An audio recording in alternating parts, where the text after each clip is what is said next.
Bonjour à tous. Le dernier défi de la chirurgie réfractive, c'est la correction de la presbytie. Les techniques évoluent à pas de géant. Le point sur leurs possibilités et leurs limites avec le professeur Béatrice Kochner, coordinatrice du rapport de la SFO sur la presbytie.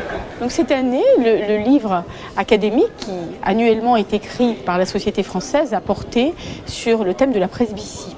Alors la presbytie, c'était pour nous, ophtalmologistes, un des derniers défis à relever en matière de chirurgie réfractive dont la vocation est de retirer les lunettes.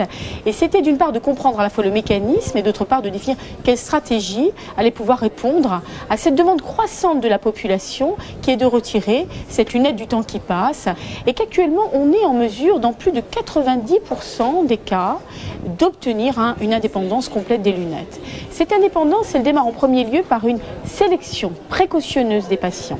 Le patient doit avoir une bonne vision entre ses deux yeux, doit être dépourvu de pathologie de rétine, ne doit pas avoir de maladie générale, doit également avoir un niveau d'attente et des exigences visuelles dans son quotidien qui ne soient pas trop importantes, dans la mesure où on ne sera pas en mesure de redonner l'œil de 20 ans. Il y a également un deuxième versant très important dans cette prise en charge qui est l'information patient.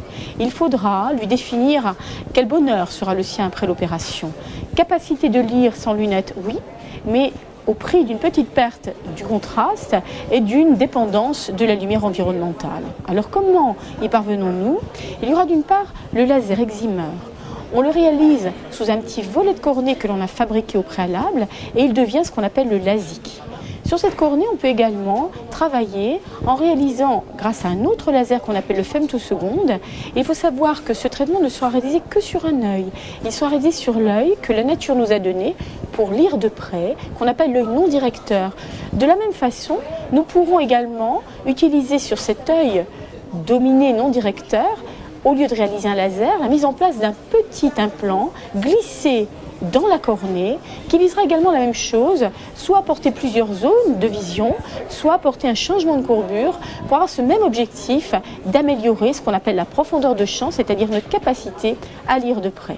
Le deuxième volet, c'est celui des patients plus vieillissants, au-delà de 55 ans, pour lesquels le cristallin a amorcé sa perte de transparence et pour lesquels nous allons avoir l'audace de rentrer à l'intérieur de cet œil en abordant la chirurgie comme s'il s'agissait d'une cataracte. Dans ce cas, nous retirons le cristallin et on met à la place, dans le petit sac qui contenait le cristallin naturel, un implant multifocal qui restaure toutes les distances de lecture, ou bien un implant accommodatif qui va bouger et restaurer avec prétention l'accommodation de la jeunesse. Ces opérations demeurent encore une niche. À l'heure d'aujourd'hui, seuls 7% parmi 700 000 cataractes réalisées annuellement sur notre territoire français font l'objet de la mise en place de ces implants modernes, ce qui veut dire qu'il y a à peu près 50 000 patients, en gros, sur le territoire qui vont recevoir des implants multifocaux.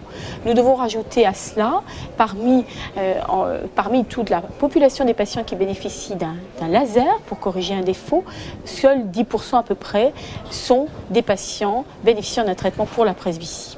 Soit le patient paie l'ensemble de sa procédure allant du retrait du cristallin à la mise en place d'un implant et le geste alors peut conduire à des chirurgies de l'ordre de 2 000 à 2 500 €, alors que d'autres établissements pour la mise en place d'un implant de cette nature qui concerne un cristallin vieillissant vont travailler dans un paiement partagé entre ce qui est pris en charge par la sécurité sociale pour une cataracte et le patient paiera le surcoût de l'implant.